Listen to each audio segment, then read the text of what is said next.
The Zoom Congregation, Text, Context, Consequences, Part 4. In the last episode, we discussed the topic of money and donations in first century churches. The other topics we want to address in this episode are baptism and the peaceful church.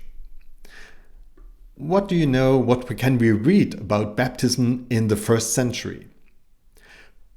Who was it that did the baptizing in the first century?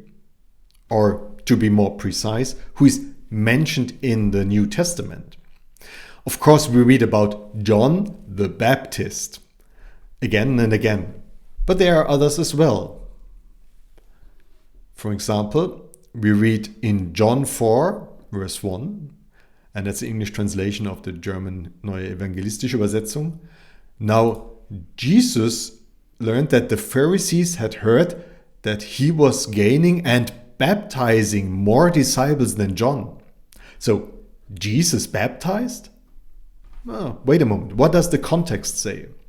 Now, verses 2 and 3. Although, in fact, it was not Jesus who baptized, but his disciples. So, he left Judea and went back once more to Galilee. Well, interestingly, the founder of this movement, Jesus, did not baptize, but he gave the order in Matthew 28:19.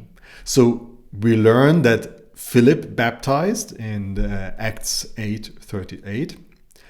But what about the apostles? In Acts chapter 10, verses 47 and 48, it does not sound as if Peter himself baptized.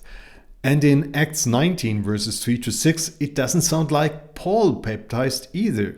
Yet he did sometimes. And in this context, he points out a problem that can arise also today in the Zoom congregation. We read, "Is Christ divided? Was Paul crucified for you? Were you baptized in the name of Paul? I thank God that I did not baptize any of you except Crispus and Gaius. So no one can say that you were baptized in my name.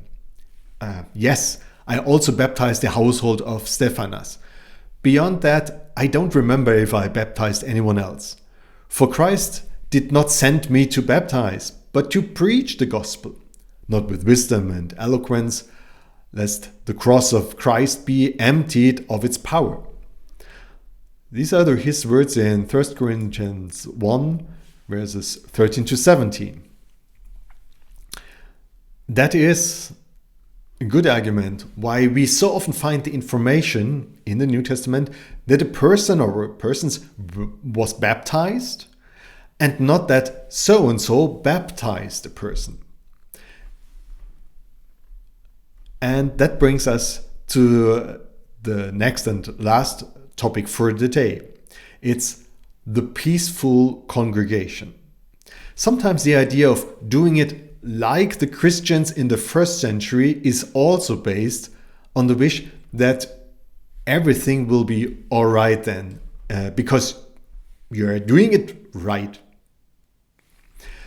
And indeed, one could get this impression when reading the Acts of the Apostles. At the beginning, the early congregation in Jerusalem appears to be in a state of bliss. So, what do we read in Acts 1, verse 14? "They all joined together constantly in prayer, along with the women and Mary, the mother of Jesus, and with his brothers." And in 2:4-6 we read, "Every day they continued to meet together in the temple courts. They broke bread in their homes and ate together with glad and sincere hearts." And in 4:32 we read, "All the believers were one in heart and mind. No one claimed that any of their possessions was their own, but they shared everything they had." That sounds wonderful, doesn't it? Through God's blessing and the Holy Spirit, everything was fine. But wasn't it really? In Acts chapter 6, verse 1, we read, In those days, when the number of disciples was increasing, the Hellenistic Jews among them complained against the Hebraic Jews because their widows were being overlooked in the daily distribution of food.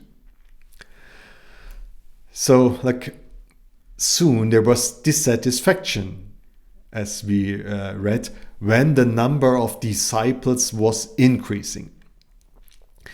And there are reports of further difficulties, despite the Holy Spirit and the guidance of Christ. This brought Paul and Barnabas into sharp dispute and debate with them. Or, after much discussion, Peter got up and addressed them. The whole assembly became silent as they listened to Barnabas and Paul. And we can also read, they had such a sharp disagreement that they, and that is Paul and Barnabas, parted company. When Cephas came to Antioch, I opposed him to his face, that is Paul, because he stood condemned.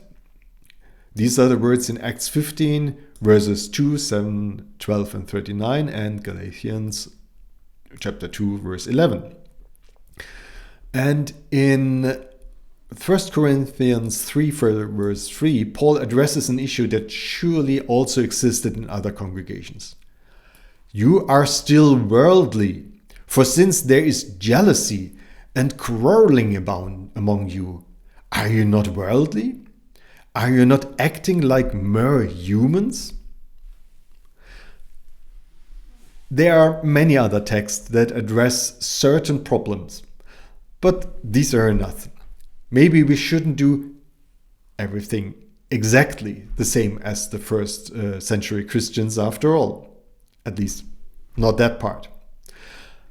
Before we compare now our findings from the text with our situation today, we will first deal with the historical context and in the next episode. Thank you very much for watching and listening, and goodbye.